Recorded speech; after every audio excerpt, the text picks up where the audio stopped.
Guys, welcome back to the nest. Hope you're all keeping well. Time for another movie reaction, continuing on with 1979. Today we are doing another war movie reaction. Now see, just by looking at the poster for this movie, I thought it was going to be like a sci-fi or something, just because it's red and it does look very luminous and it just looks very sci-fi. But today's movie reaction is Apocalypse Now. I was worried that this was going to be a very long movie. I remember The Deer Hunter I did in 1978. Fuck me, that was so long. But I do know that there's an extended cut of this movie, but I just decided to stick with the original. I did really enjoy it. It was quite slow. I love the opening shot of the Doors playing. I do think the Doors are a great song to open up, a great band to open up a movie with. I did hear that this movie had like a troubled production. 1976, it started filming. But there were like a lot of like technical issues with the actors on the set. Like, this movie is about the Vietnam War, and I do think that with all the characters going insane, the actors even went insane. I did hear that Martin Sheen, the star of this movie. Now I do know this isn't really going insane. You just want to like. I found out that in the opening scene, like, he was intoxicated. That was because he actually was drunk, because this was Martin Sheen's 36th birthday, and he was absolutely fucked.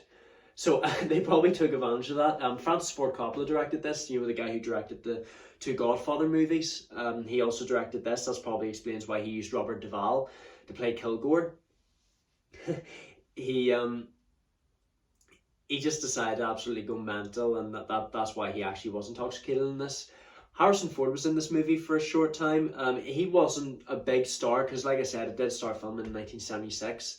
This is a year before Star Wars was released, which was his breakthrough role as Han Solo.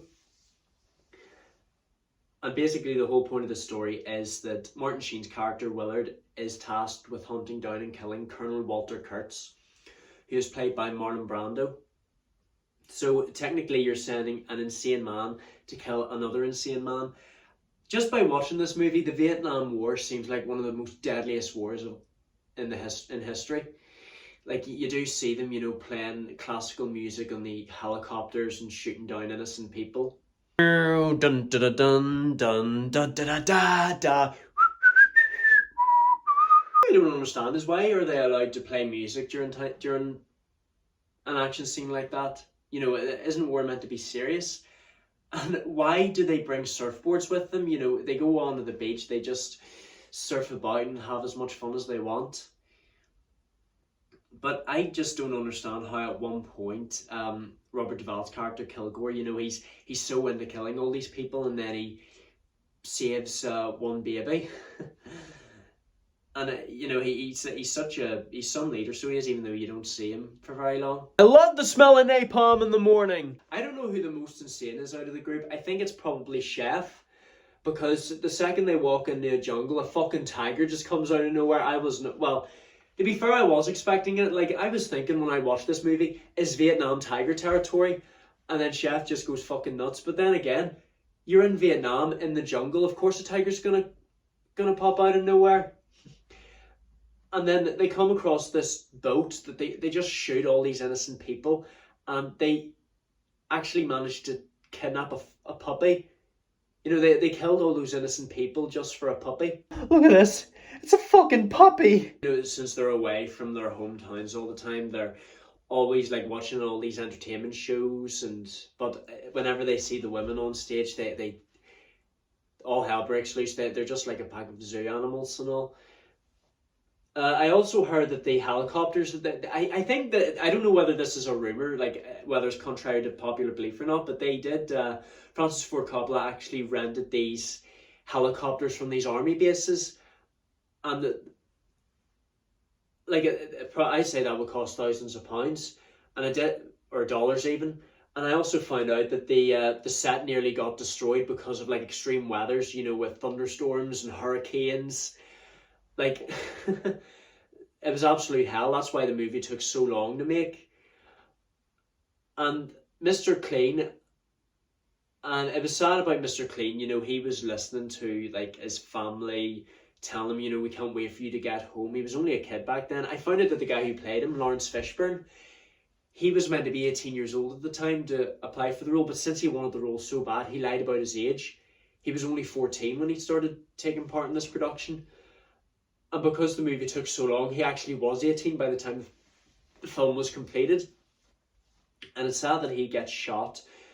And then there's, I forget the name of one of the generals in the group. Oh, what do you call him? It's the guy, you know who I'm talking about. It's the guy who gets speared and then he ends up dying. They lose each member bit by bit. Then they finally come across this lair of all these Vietnamese people. I don't know whether they're feral people or not. It's just a big, massive group. And I was really, really finding it funny that there was an American photographer there. He was meant to be just going to take photos for his journalist company, but he's just managed to get stuck in the wilderness and come across this group. And these people are absolutely savage. They go onto the boat, they cut Chef's head off, and Willard is absolutely fucking terrified by that sight. And then we actually end up meeting Kurtz, who's played by Marlon Brando.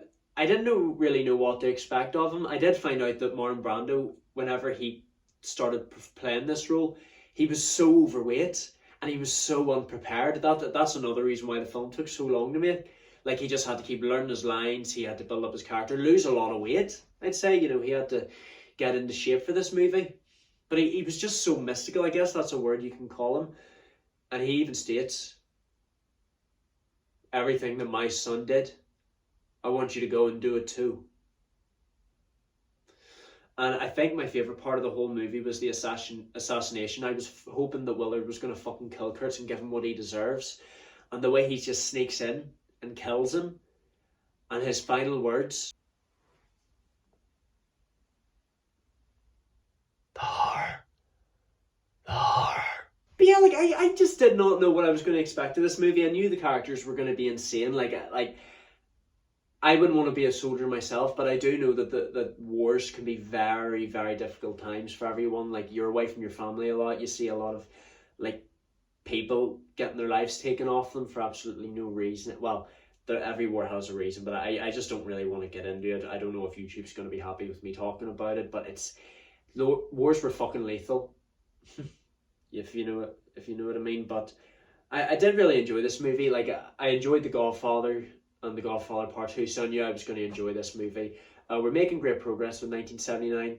Also, tell me this, guys. Let me know what you guys think of me having a Patreon account, because we're going to be coming up to the live reactions very, very soon.